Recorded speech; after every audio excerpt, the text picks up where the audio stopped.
Today we'll talk about how can you add publication on your Freelancer app. We're going to figure out the solution on how you can do that on your app. So all you have to do, you just go down, click in this sign down here. When you click on it here, it's going to take you to this list here. So you just switch into open video.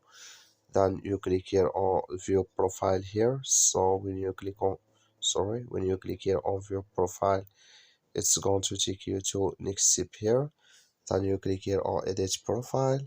So then you come to this list. Then all you have to do, just go down here and you come here to publications.